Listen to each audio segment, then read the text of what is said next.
Why are some managers more effective than others? In the last few decades, there has been a substantial amount of research that has verified the specific behaviors that can increase management effectiveness. One of the most surprising research findings was that great managers are liked by those they manage. The following are 4 reasons why management likability is essential. Reason number 1, leadership is relational. Liking someone entails that you enjoy being in a relationship with that person. When people dislike their manager, they will not respond positively to him or her. Their focus is on getting away from their manager, not on productively collaborating together to work towards a common goal.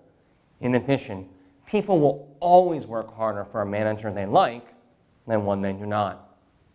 Reason number 2, management likability speaks to the quintessence of what management is, getting things done through other people. For example, the Harvard Business Review published the results of a study that analyzed the traits of 51,836 leaders. The study concluded that only a meager 27 of the leaders were rated in both the bottom quartile for likability and the top quartile for overall leadership effectiveness. This means that the probability of being a manager who is strongly disliked and still being a productive leader is about 1 in 2,000. Reason number 3, a manager's likability has been shown to affect subordinates' loyalty. Top performers will not want to work for a manager they don't like being around.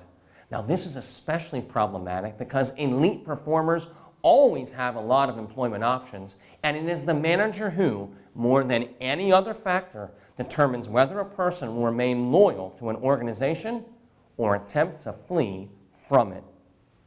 A survey of 2 million employees at over 700 American companies found that the number 1 factor that determined the length of time an employee chose to remain at the organization was the employee's relationship with his or her manager.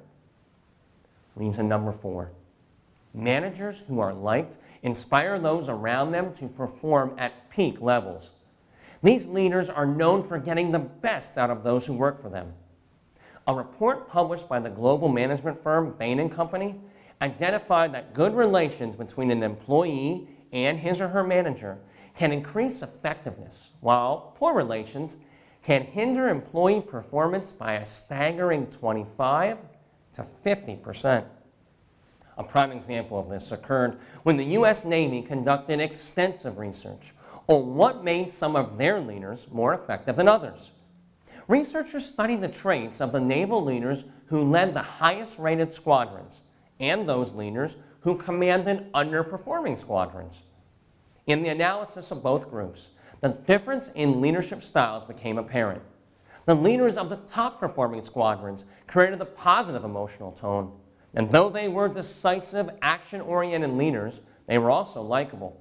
Those who served under these leaders described them as sociable, democratic, gentle, appreciative, trustworthy, and even fun. In contrast, the naval leaders who led the underperforming squadrons had chosen to embrace the "I don't care if you like me, just respect me" mentality. Now, these leaders were described as harsh, demanding, and egocentric. This dislike for their leaders hindered the effectiveness of the squadron, ultimately rendering these leaders inadequate. The conclusions of the research demonstrated that even in the U.S. Navy's spirited culture, a leader's likability matters. In fact, it matters a lot. The evidence overwhelmingly confirms that when people look favorably on their manager, their performance is enhanced. They work harder, are more creative, and have increased productivity in comparison to those who work for a manager they dislike. When a manager is not liked, it's a red flag, because it usually means the manager's behavior is demotivating his or her staff. In other words, the disliked manager is not an effective leader and is simply bad for business. So, should a manager be liked? The answer is a resounding yes. Thanks for watching. I'm David Hoffeld, the CEO and Chief Sales Trainer here at the Hoffeld Group, reminding you, selling is just too important to be based on anything other than proven science.